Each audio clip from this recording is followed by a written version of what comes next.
The courthouse in Riverside County had never felt so cold.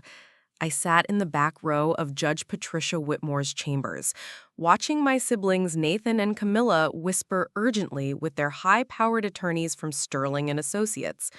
Their voices carried that particular blend of entitlement and desperation that comes from people who've spent their entire lives expecting certain outcomes. Before we jump back in, tell us where you're tuning in from, and if this story touches you, make sure you're subscribed, because tomorrow I've saved something extra special for you. Your Honor, Nathan's lawyer declared, adjusting his expensive tie, Ms. Autumn Caldwell has no legal standing to contest this inheritance. She abandoned the family business, refused to contribute to their father's care, and, frankly, doesn't deserve a single dollar of Thomas Caldwell's estate. What my siblings didn't know, as they sat there with their legal team trying to cut me out of our father's will, was that they weren't just challenging a daughter they'd dismissed for 20 years. They were challenging someone whose name appeared on documents they'd never bothered to read, whose signature had been protecting their interests in ways they'd never understood, whose true role in our father's life was about to be revealed in the most devastating way possible. My name is Autumn Caldwell, and this is the story of how my family spent 2 decades treating me like an outsider, only to discover in a courtroom that I was the one person our father had trusted with everything that mattered. It started the day I graduated college with a degree in nonprofit management instead of business administration. I can still remember the look on my father's face when I told him I wanted to work for charity organizations instead of joining Caldwell Logistics, the trucking company he'd built from nothing over 30 years. "Charity work doesn't pay bills, Autumn," he said, his weathered hands gripping his coffee mug like it might escape. "This company needs family. It needs people who understand what it took to build." But Nathan was already there, fresh out of business school with grand plans for expansion and modernization, and Camilla had her marketing degree, ready to rebrand the company for the digital age.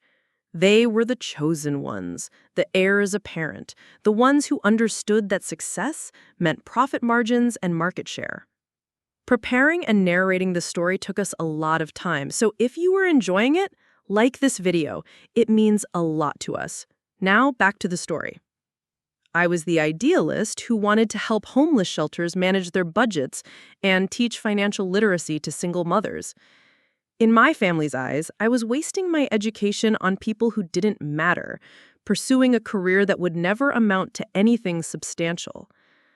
"Autumn's always been different," my mother would tell relatives at family gatherings, her voice carrying that particular tone parents use when they're trying to sound supportive but really just feel sorry for you. "Not everyone can handle the pressure of running a business." As if choosing to work in nonprofit meant I was too weak for the real world, too soft for the hard decisions that business required. Nathan and Camila thrived under father's attention in ways I never could. They spoke his language of quarterly reports and profit projections. They understood his world of contracts and logistics, freight schedules, and driver management. They fit into the company culture like pieces of a puzzle that had been designed specifically for them. Father studied the documents with the intensity he'd always reserved for business matters, nodding approvingly as Nathan walked him through cash flow projections and market penetration strategies. "Outstanding work, son. This is exactly the kind of expansion I've been hoping for." Then Camila unveiled her latest marketing campaign, a comprehensive rebranding effort that would position Caldwell Logistics as a premium freight service for high-value shipments. "We're moving beyond basic trucking," she explained, her presentation boards displaying sleek designs and professional photography. "This campaign targets luxury retailers, technology companies, anyone who needs absolutely reliable, secure transport for expensive goods." More nodding, more approval, more pride radiating from father as he contemplated his children's business acumen. "You two have built something remarkable," he said finally, his voice thick with emotion. This company is going to thrive long after I'm gone. That's when someone asked the question that always came up at family gatherings, the one that made me feel like a tourist in my own life. Autumn, how are things at the nonprofit? My Uncle Raymond asked, his voice carrying that careful politeness people use when they're asking about something they don't really understand or care about. Fine, I replied, cutting my turkey into precise pieces. We just secured a federal grant to expand our housing assistance program. $3 million over 5 years. $3 million. In the business world Nathan and Camila occupied, that might have been impressive, but at this table, surrounded by people who measured success in profit margins and stock prices, it sounded like play money. "That's nice, honey," my mother said, patting my hand in that condescending way that made my skin crawl. "It's wonderful that you're helping people." Helping people. Said like it was a quaint hobby rather than a career that required advanced degrees, specialized training, and the ability to navigate complex government bureaucracies. Nathan leaned back in his chair, wine glass in hand, looking every inch the successful businessman. "Autumn, have you ever thought about transitioning to something more substantial? I mean, nonprofit work is admirable, but at some point you might want to build something that can support a family, create wealth, leave a legacy." Leave a legacy. As if the hundreds of families I'd helped find housing hadn't left a legacy. As if the job training programs I'd developed hadn't changed lives. As if the grant money I'd secured hadn't built lasting infrastructure to support vulnerable people in our community. "I like what I do," I said quietly. "Of course you do," Camila added, her voice carrying that fake sisterly concern she'd perfected over the years. "But Nathan's right about thinking long-term. What happens when you want to buy a house? Start a family? Retire someday? Nonprofit salaries aren't exactly conducive to building wealth." Building wealth. The family obsession. The metric by which all success was measured. The ultimate goal that justified any sacrifice or compromise. I looked around that table at my successful siblings, my proud parents, my extended family members who all nodded along with the assumption that wealth creation was the only meaningful form of human endeavor. And I realized that no matter what I accomplished in my career, no matter how many lives I changed or communities I strengthened, I would always be the family disappointment who'd chosen helping people over making money. The pattern established at that Thanksgiving dinner continued for years. Family gatherings became exercises in enduring polite condescension about my career choices while celebrating Nathan and Camila's business achievements. They bought houses in expensive neighborhoods. I rented a modest apartment near downtown Riverside where I could walk to work. They drove luxury cars paid for by company profits. I took public transit and considered it an environmental choice rather than an economic necessity. But the real distance wasn't financial. It was philosophical. They saw the world as a place where the strong succeeded and the weak needed to accept their circumstances. I saw it as a place where systematic inequalities could be addressed through thoughtful policy and dedicated advocacy. We loved each other, in the way that families do, but we didn't understand each other. And over time, that lack of understanding hardened into a kind of benign dismissal. They stopped asking detailed questions about my work. I stopped sharing stories about the families I was helping.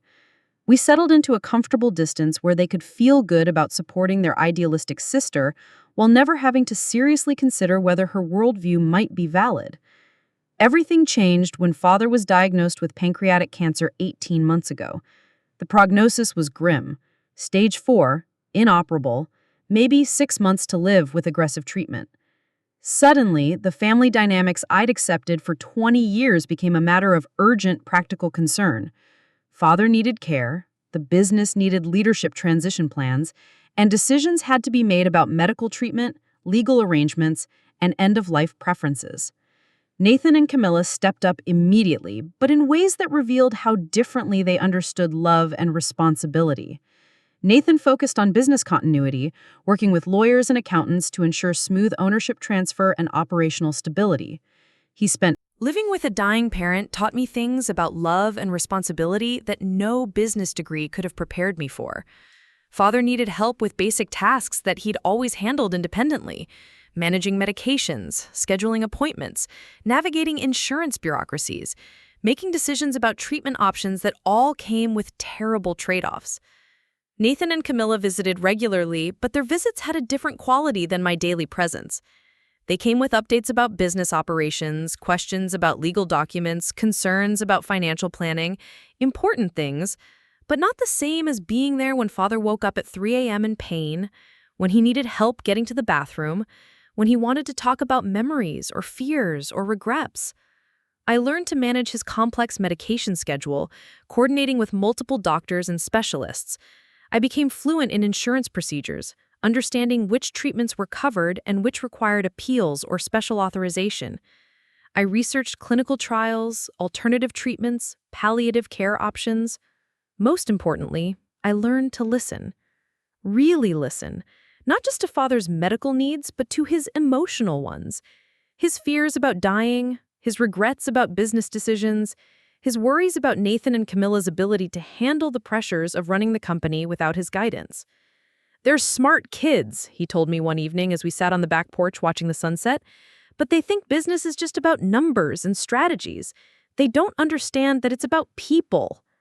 Every employee, every customer, every decision affects real people's lives." That was the first conversation we'd had in 20 years where he acknowledged that understanding people might be valuable in business contexts. "You've always been good with people, Autumn. Better than Nathan or Camila, if I'm being honest. They can run operations, but they don't always see the human side of things." I treasured those conversations, partly because they represented a kind of recognition I'd never received from him before, but mostly because they helped me understand aspects of his character that business discussions had never revealed. As Father's health declined, he began asking me to handle responsibilities that I'd assumed would fall to Nathan or Camila. Medical decisions that required someone to be available during business hours for insurance calls and doctor consultations, legal meetings with estate attorneys that needed someone who could focus entirely on his needs rather than splitting attention between his care and company operations. "Can you handle the meeting with Patterson tomorrow?" he'd ask, referring to his longtime attorney. Nathan's dealing with the Henderson contract, and Camila's got that presentation to the Reynolds account. I started attending legal meetings, insurance consultations, financial planning sessions, not as an interested party, but as Father's advocate and representative, making sure his wishes were understood and documented, that his medical preferences were clearly communicated, that his business interests were protected during his illness. Nathan and Camila seemed grateful for my involvement, though they clearly saw it as an extension of my caregiver role rather than anything more substantial. "Thank God you're handling all the bureaucratic stuff," Nathan said during one of his visits. "I don't know how you have the patience for insurance companies and medical billing. It would drive me crazy." They didn't realize that managing complex bureaucracies was actually a core skill in nonprofit work, that my experience navigating government agencies and grant procedures had prepared me to handle exactly these kinds of administrative challenges. They also didn't realize that Father had begun including me in discussions about business philosophy, asking my opinions about employee policies, community relations, the company's role as a regional employer and economic anchor. "What do you think about the Henderson contract?" he asked me one afternoon while Nathan was at the office negotiating terms. "Nathan's focused on the profit margins, but I'm wondering about the working conditions for our drivers. Henderson runs tight schedules that might push our people too hard." It was the first time anyone in my family had asked my opinion about a business decision. Not because they thought I understood logistics or freight management, but because they trusted my judgment about how policies affect people's lives. Father died on a Tuesday morning in October, peacefully in his sleep after 18 months of fighting cancer with more grace and strength than I'd thought possible. I was there when he passed, holding his hand in the same bedroom where I'd spent countless hours over the previous year helping him manage pain, medications, and the gradual process of letting go. Nathan and Camila arrived within hours, and together we began the difficult process of funeral planning, business transition, and estate settlement that follows any death, but especially the death of someone who'd built a company and accumulated substantial wealth. The funeral was exactly what Father would have wanted. A simple service focused on his character rather than his achievements, attended by employees, customers, and community members whose lives had been touched by his business and his generosity. But even in grief, I could see the wheels turning in Nathan and Camila's minds.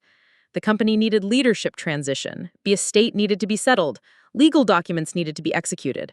They were already thinking about next steps, practical arrangements, the business of moving forward. I was thinking about the year I'd spent learning who Father really was beyond his role as company founder and family patriarch. The conversations we'd had about responsibility, legacy, and the ways that business decisions affect real people's lives. The trust he'd placed in me to handle his most personal affairs during his final months. 2 weeks after the funeral, Father's attorney, Daniel Patterson, called to schedule the formal reading of the will. It seemed old-fashioned, something from movies rather than real life. But Patterson insisted it was necessary given the complexity of Father's estate and business holdings. There are some unusual provisions, he'd said cryptically, things that need to be explained in person with all beneficiaries present. We gathered in Patterson's office on a gray November morning. Nathan wore his best suit, the one reserved for major business presentations. Camila had dressed professionally, but added touches of color that suggested optimism about inheriting significant wealth. I wore the simple black dress I'd bought for Father's funeral, still feeling raw from grief and unsure why my presence was even necessary. Patterson's office was intimidating, in the way that expensive legal offices are supposed to be. Dark wood paneling, leather-bound books, diplomas and awards covering the walls like a resume written in academic credentials. "Before we begin," Patterson said, settling behind his massive desk with Father's will and several other documents, "I want to explain that Thomas made some decisions that may surprise you. He asked me to read this document exactly as written and to answer questions afterward." He opened the will and began reading in the formal legal language that makes even simple statements sound ominous and complicated. The first provisions were predictable: modest bequests to long-term employees, charitable donations to organizations Father had supported, specific gifts of personal items to family members. Then came the business holdings and financial assets, the portions of the estate that represented Father's life work and the foundation of our family's wealth. "To my son, Nathan Caldwell, I leave my shares in the Henderson Logistics contract and associated revenue streams, valued at approximately $2.3 million. Nathan nodded, clearly pleased but not surprised. The Henderson contract was lucrative and represented exactly the kind of business relationship he'd cultivated.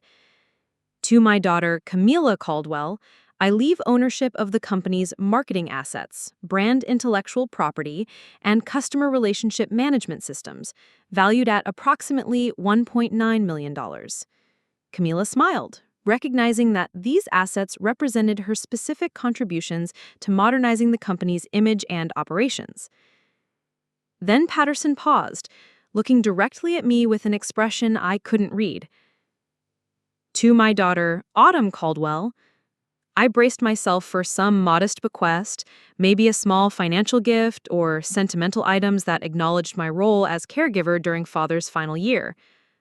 I leave controlling interest in Caldwell Logistics, including all operational assets, real estate holdings, equipment, and business contracts not otherwise specified, valued at approximately $47 million.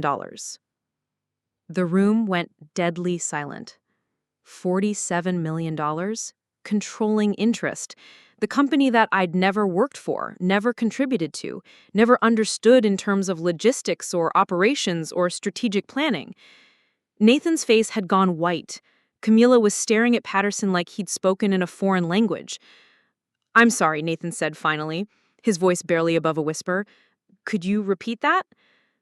Patterson repeated the provision word for word, then continued reading additional clauses that made the inheritance even more comprehensive. Real estate properties I'd never known Father owned, investment accounts that had been quietly accumulating wealth for decades, business partnerships and revenue streams that generated passive income. By the time he finished reading, I had inherited not just the family business, but virtually everything Father had built over 30 years of work. Everything my siblings had assumed would be theirs. The silence stretched until Camila finally found her voice. "There has to be a mistake. Autumn doesn't know anything about running a business. She's never even worked at the company." "There's no mistake," Patterson said calmly. "Thomas was very specific about these provisions. He revised this will multiple times over the past year, and every version gave controlling interest to Autumn." Nathan was looking at me like I was a stranger. Did you know about this? I shook my head, still trying to process what I'd just heard. I had no idea. But why? Camila demanded, turning to Patterson as if he could explain father's logic. Why would he give everything to someone with no experience, no interest in the business, no understanding of how any of it works? Patterson reached into his desk and pulled out a sealed envelope with my name written across it in father's careful handwriting. Thomas asked me to give this to Autumn after the will was read. He said it would explain his reasoning. My hands shook as I opened the envelope and unfolded the letter inside. Father's words, written in his final months, explaining decisions that would change all our lives forever. My dear Autumn, if you're reading this, then you've just learned that I've trusted you with everything I spent my life building.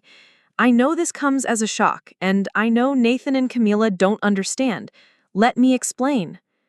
But I couldn't read the rest aloud, not with my siblings staring at me with expressions of betrayal and disbelief.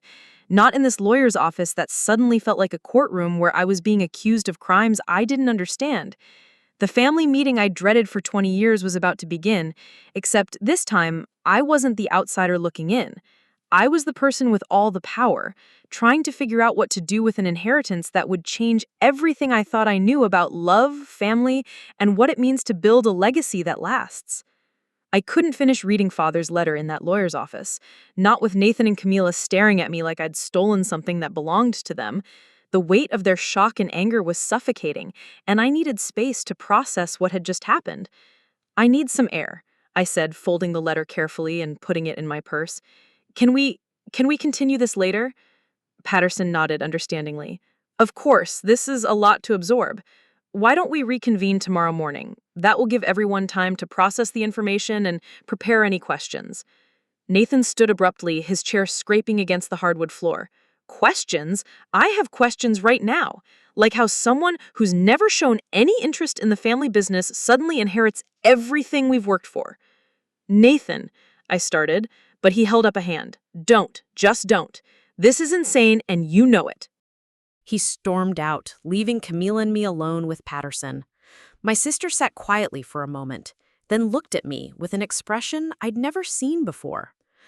Not anger exactly, but something colder. "Did you manipulate him?" she asked quietly. "During those months when you were taking care of him, did you convince him to change his will?"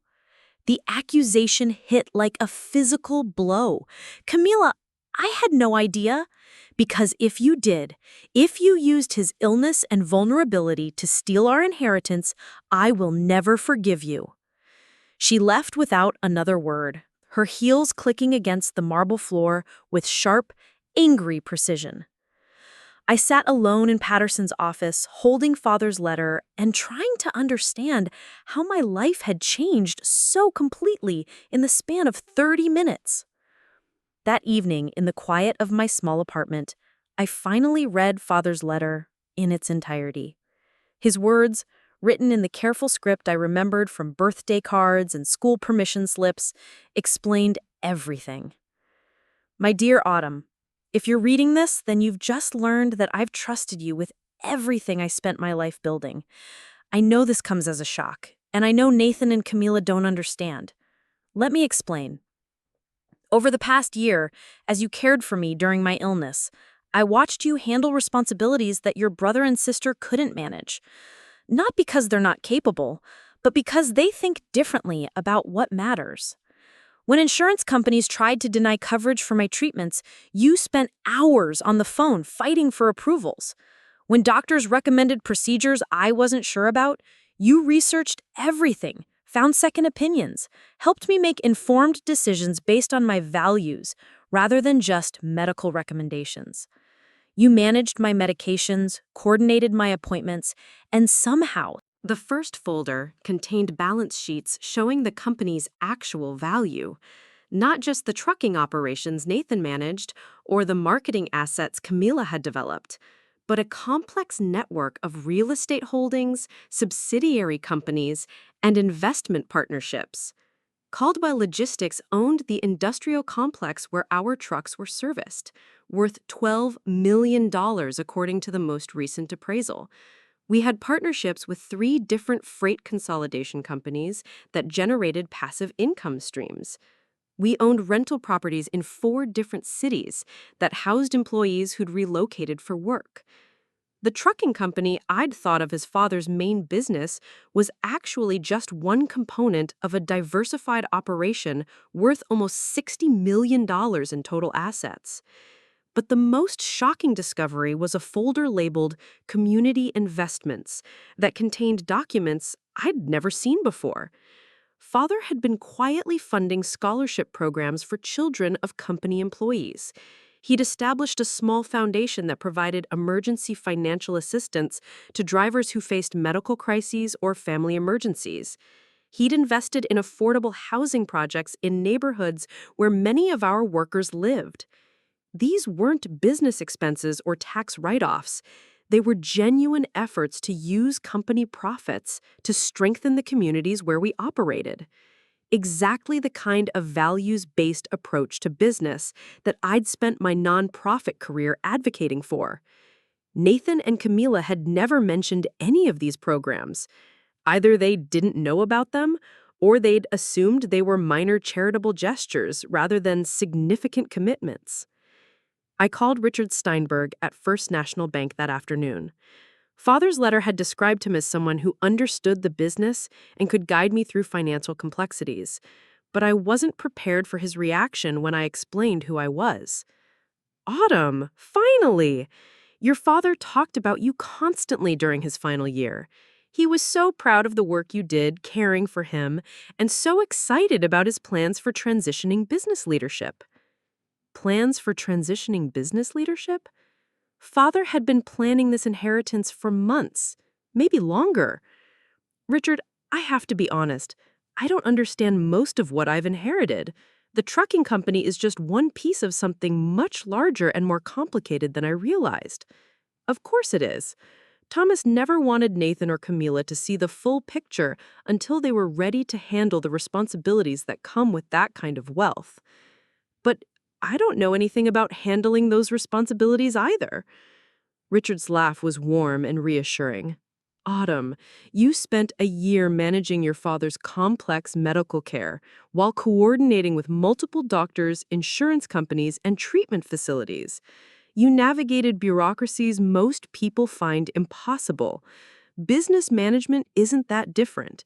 It's just coordinating with different types of people to achieve different goals." He suggested we meet the following morning to review the complete financial picture and discuss transition strategies. "Bring any questions you have about specific investments or partnerships. We'll start with the basics and work our way up to the complicated stuff." That evening, I called Janet Morrison, the HR director Father had mentioned. I'd met her briefly at company Christmas parties over the years, but we'd never had substantive conversations about business operations. "Autumn, I'm so sorry for your loss," she said when I explained who was calling. "Your father was a remarkable man, and I know how much he appreciated everything you did for him this year." "Janet, I need to ask you something confidential. Did Father discuss any plans with you about business transition or changes in leadership?" There was a pause. "He did. Starting about 6 months ago, he began asking me questions about employee policies, workplace culture, things he'd never focused on before. He wanted to understand how management decisions affected workers' daily lives." 6 months ago, right around the time Father had started asking me questions about business policies during our evening conversations. He also asked me to prepare detailed reports about employee satisfaction, turnover rates, healthcare utilization, things like that. He said he was thinking about changes that would make Caldwell Logistics a better place to work, not just a more profitable company. Did Nathan or Camila know about these reports? No. Thomas asked me to keep the research confidential until he was ready to implement changes. He said he wanted to make sure any new policies were thoughtfully designed rather than rushed into place. Another piece of the puzzle clicked into place. Father hadn't just been planning to give me the business. He'd been preparing to transform it in ways that aligned with my values and experience. The next morning, Before my meeting with Richard Steinberg, Nathan and Camila showed up at my apartment. I could see them through the window, standing on my front steps in expensive business clothes, looking deeply uncomfortable in my modest neighborhood. Nathan was carrying a briefcase and had the grim expression of someone preparing for difficult negotiations. Camila looked like she hadn't slept, her usually perfect makeup showing signs of stress and exhaustion. I let them in, offering coffee that they both declined. "We need to talk," Nathan said without preamble, "about this inheritance situation." Situation? Don't play dumb, Autumn. You know this is ridiculous. You inheriting Dad's business makes no sense for anyone involved. Camila sat on my small couch, looking around my apartment with an expression I couldn't read. "We're not trying to be cruel," she said, "but let's be realistic. You don't know anything about running a company. You've never managed employees, never dealt with customer contracts, never handled financial planning on this scale. So what? So you're going to fail," Nathan said bluntly. "And when you fail, you'll destroy everything Dad built. Hundreds of jobs, millions of dollars in assets, relationships with customers who've trusted our family for decades." He opened his briefcase and pulled out a folder of documents. "We've been talking to lawyers, and we think there's a solution." Nathan nodded eagerly. "We're talking about a significant payout, Autumn, enough to fund your nonprofit work for the rest of your career, enough to buy a house, enough to never worry about money again. And you two would run the company?" "We'd run it the way Dad intended," Camila said. "We understand his vision, we know the industry, we have relationships with all the key players." I looked at the documents Nathan had spread across my coffee table. Purchase agreements, valuation reports, financial projections showing how much money I could make by walking away from the inheritance Father had specifically chosen to leave me. "Can I ask you something?" I said. "Do either of you know about the employee scholarship program?" They exchanged glances. "What scholarship program?" Nathan asked. "The one Dad funded for children of company employees. Or the Emergency Assistance Fund for drivers who face medical crises, or the affordable housing investments in neighborhoods where our workers live." More glances. "Those sound like charitable write-offs," Camila said dismissively. "Dad was always generous with tax-deductible donations." "They're not tax write-offs. They're ongoing commitments that use company profits to strengthen communities where we operate." Nathan waved his hand impatiently. "Look, if you want to continue some charitable programs after we buy out your shares, we can discuss that. But those aren't core business functions." "What if Dad thought they were core business functions?" "Dad was a businessman, Autumn. He understood that profits come first, and charity comes from profits. You can't help anyone if the company isn't successful." That's when I realized the fundamental difference between their vision and Father's final plans. They saw the business as a profit-generating machine that occasionally donated to worthy causes. Father had envisioned something more integrated, where community investment was built into operational strategy rather than tacked on as an afterthought. I need to understand more about what I've inherited before I make any decisions about selling. Nathan's face darkened. "Don't be naive, Autumn. You're going to be in over your head from day one. The learning curve is too steep, the decisions are too complex, the risks are too high." "Maybe, but they're my risks to take." "And what about our risks?" Camila demanded, her composure finally cracking. "We've worked for this company for 15 years. We've built our careers around the assumption that we'd eventually inherit leadership roles. Now you show up with no experience and get handed everything?" "I didn't ask for this." "But you're not refusing it either," Nathan pointed out. "You could do the right thing. You could recognize that we're better qualified and step aside gracefully." The right thing. According to them, the right thing was ignoring Father's explicit wishes and handing over control to people he'd chosen not to trust with his legacy. "I'm going to learn about the business first," I said. Then I'll decide what to do." They gathered up their documents, clearly frustrated but not ready to give up. "Autumn," Camila said as they prepared to leave, "think carefully about this. Running a company isn't like managing a nonprofit. When you make mistakes, and you will make mistakes, people lose jobs, families lose income, Dad's legacy gets damaged. Don't throw away your life for some misguided sense of obligation. Take the buyout. Use the money to do good in ways you actually understand." After they left, I sat alone in my apartment, surrounded by the paperwork and documents that represented my father's faith in my judgment. Part of me wanted to call them back, accept their offer, return to the predictable world of nonprofit work where I understood my role and felt confident in my abilities. But another part of me kept thinking about Father's letter, about his conviction that I could build something better than what he'd created, about the community investment programs that Nathan and Camila saw as unnecessary charity rather than integral business strategy. Father had trusted me with something bigger than a company.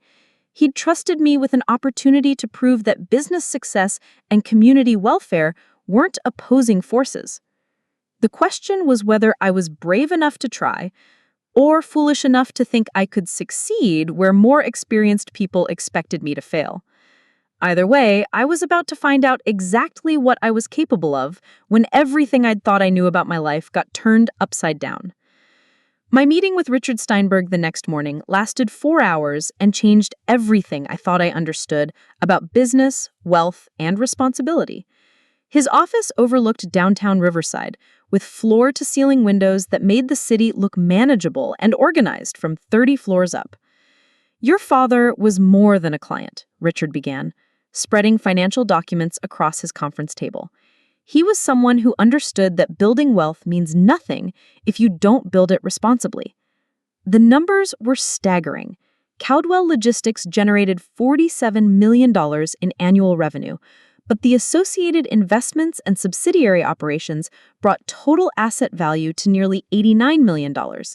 Father hadn't just built a trucking company, he'd constructed a diversified business empire that touched dozens of communities across 3 states. But what shocked me most was learning about partnerships I'd never known existed.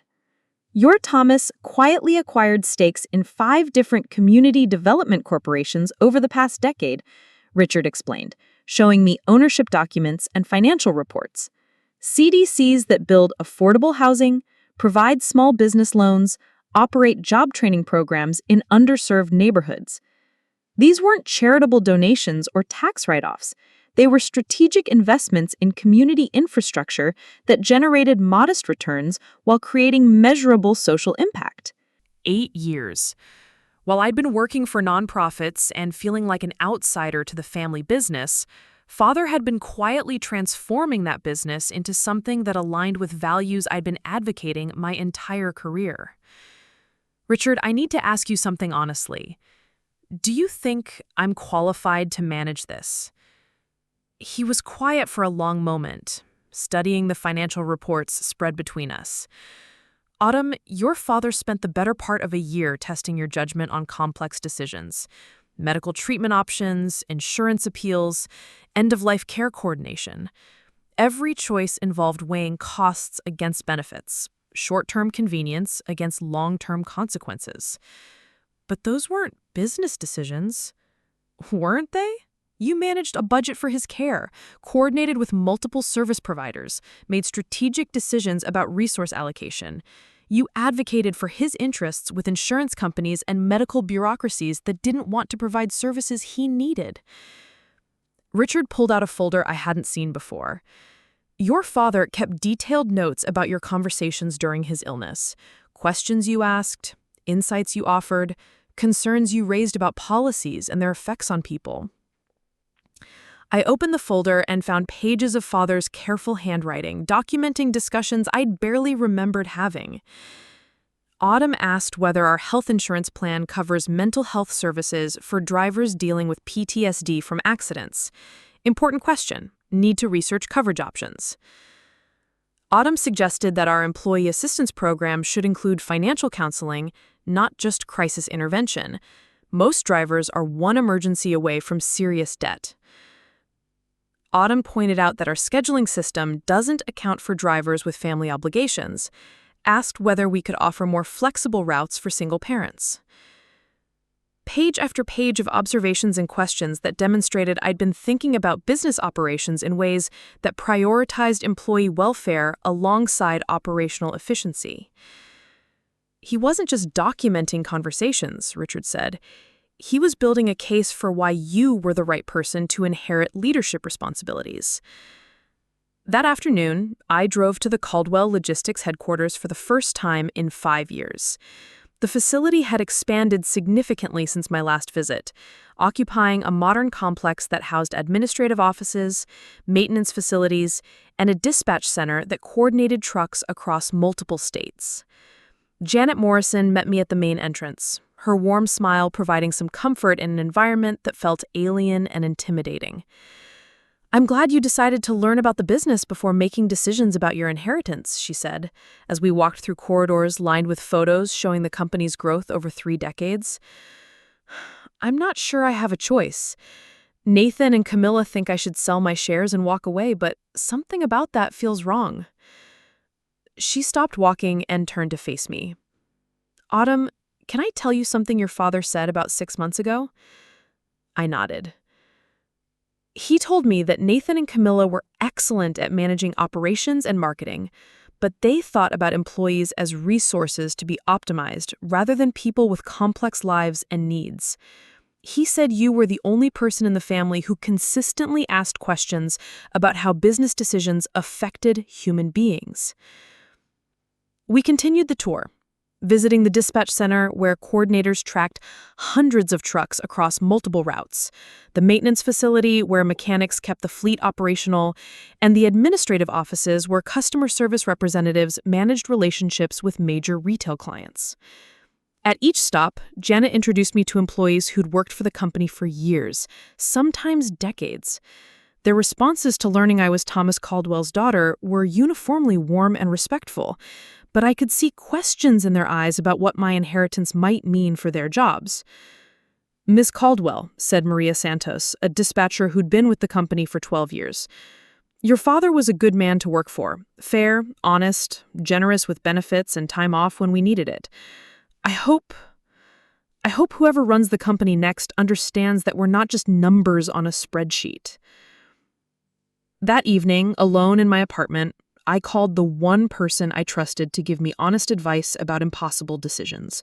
My friend Rebecca Chen from graduate school, who'd built a career in organizational development and had experience helping companies navigate leadership transitions.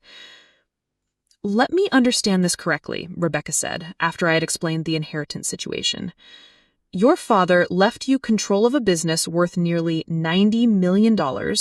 Your siblings want to buy you out, and you're considering actually trying to run a business you know nothing about.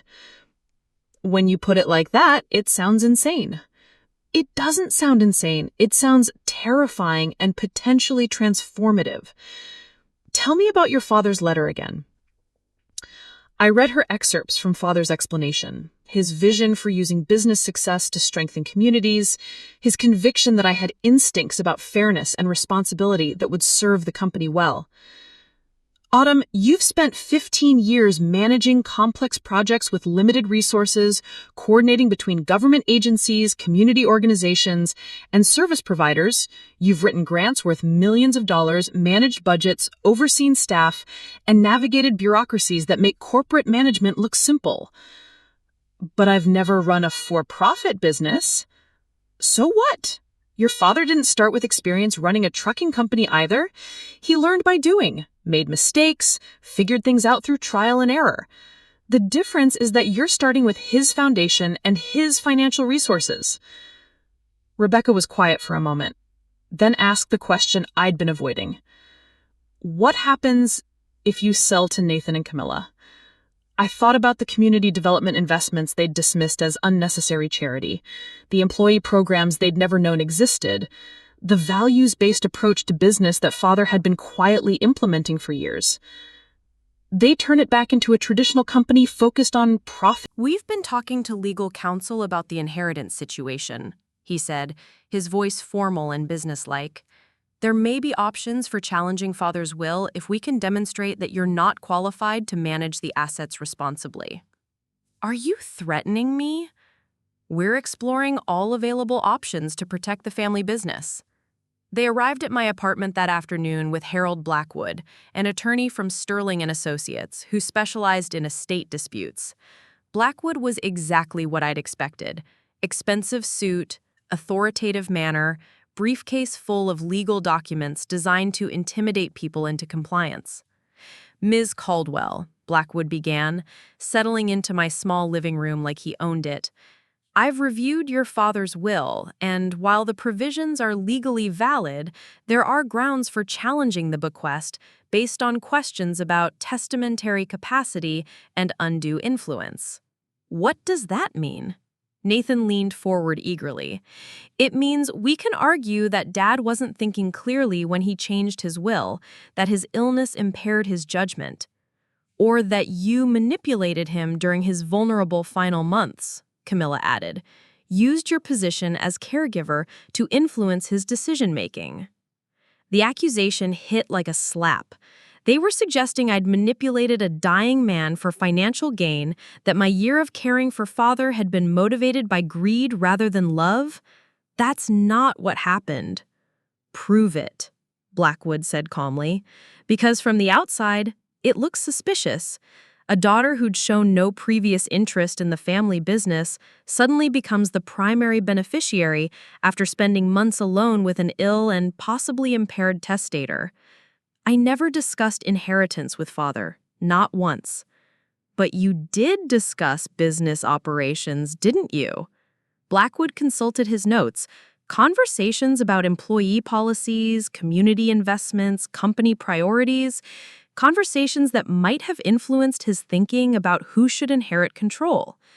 They had done their homework, gathered information about my caregiving role, and twisted it into something manipulative and calculating. "Here's what's going to happen," Nathan said, his voice harder than I'd ever heard it. "You're going to accept our buyout offer, or we're going to contest the will in probate court, a legal challenge that will tie up the estate for years, cost hundreds of thousands of dollars in legal fees, and destroy our family relationships permanently. And while the estate is tied up in litigation, the business suffers. Employees worry about job security, customers question our stability, competitors move in on our market share." Blackwood nodded approvingly. "Estate litigation is ugly, Miss Caldwell. Personal details get exposed, family conflicts become public record, reputations get damaged. Much better to resolve this privately through negotiation." They were threatening to drag Father's memory through a public legal battle, to suggest he'd been mentally incompetent, or that I'd taken advantage of his illness, all to force me to give up an inheritance he specifically chosen to leave in my hands. "I need time to think." "You have 48 hours, Nathan said, standing to leave. "After that, we file the challenge." After they left, I sat alone in my apartment staring at the legal documents they had left behind. Formal notices of intent to contest the will, character affidavits questioning my motives, medical records requests designed to build a case for Father's impaired judgment. They were willing to destroy his reputation and our family relationships to get control of a business they'd assumed would be theirs. That evening, I called Richard Steinberg at home. I told him they're threatening to contest the will. They want to argue that Father wasn't competent or that I manipulated him. Richard was quiet for a long moment. "Autumn, there's something I need to tell you. Something your father made me promise not to reveal unless this exact situation arose." "What?" "He anticipated this. Nathan and Camila's reaction, their attempts to pressure you, even the possibility of legal challenges. That's why he documented everything so carefully." Richard explained that Father had been working with an independent psychiatrist during his final months, undergoing regular competency evaluations to ensure his decision-making capacity was clearly established. "Dr. Patricia Williams evaluated your father monthly for 6 months leading up to his final will revision. Her reports document his mental clarity, his understanding of his assets, and his reasons for leaving control to you rather than Nathan or Camila." Why didn't he tell me? Because he wanted your relationship during his illness to be authentic, not influenced by knowledge of inheritance plans. But he also wanted to protect his final wishes from exactly the kind of challenge your siblings are threatening. The evidence will show that Miss Autumn Caldwell had no previous interest in the family business, no relevant experience, and no qualifications to manage assets worth nearly $90 million. Yet, through systematic manipulation of a man suffering from terminal cancer, she convinced him to disinherit the children who devoted their careers to building his legacy. Nathan testified first, describing his 15 years with the company, his business education, his role in expanding operations into new markets. He presented himself as the obvious heir apparent, someone who'd earned the right to inherit leadership through years of dedication and proven competence. My father always told me I'd take over the company someday. He groomed me for leadership, trusted me with major decisions, included me in long-term planning. Then suddenly, during his illness, everything changed. What changed? Autumn never attended company meetings, never showed interest in financial reports, never asked about business operations, Camila said, until Dad got sick. Then suddenly she was asking questions about employee policies, company investments, things she'd never cared about before. Why do you think her interest in the business changed during your father's illness? Because she saw an opportunity, a chance to influence his thinking while he was weak and dependent on her care. The most damaging testimony came from Dr. Michael Harrison, father's oncologist, whom Blackwood had subpoenaed to testify about cognitive impairment caused by cancer treatment. She read excerpts that painted a clear picture of father's reasoning. Nathan's expansion plan will increase revenue, but requires cutting employee benefits to maintain profit margins. He sees this as necessary efficiency. I see it as breaking faith with workers who built this company. Camila's marketing strategy emphasizes luxury service and premium pricing. Good for margins, bad for relationships with smaller clients who've been loyal for decades. Autumn asked whether our health insurance covers mental health services for drivers dealing with PTSD from accidents. Neither Nathan nor Camila has ever asked about employee mental health. Entry after entry demonstrating that father's decision hadn't been influenced by manipulation, but by genuine differences in values and priorities between his children. The final witness was the most unexpected, Maria Santos, the dispatcher who'd worked for the company for 12 years. Miss Santos, did Mr. Thomas Caldwell ever discuss business operations with you? Yes, ma'am. During his last few months, he started asking questions about day-to-day operations from employees' perspectives. What kinds of questions?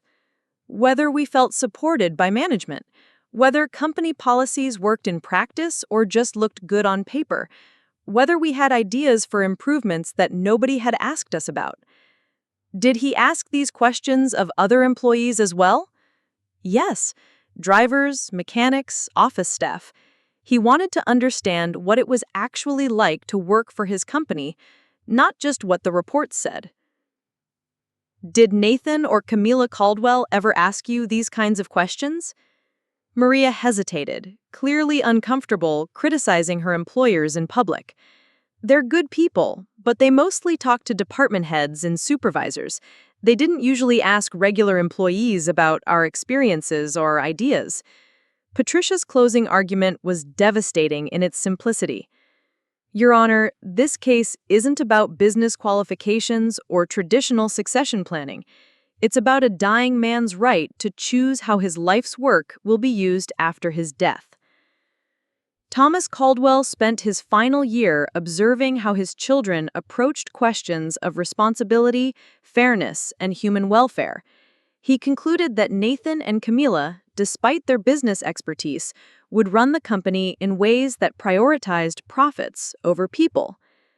He chose to trust Autumn Caldwell not because she knew trucking or logistics, but because she understood something more fundamental, that business success means nothing if it doesn't improve people's lives.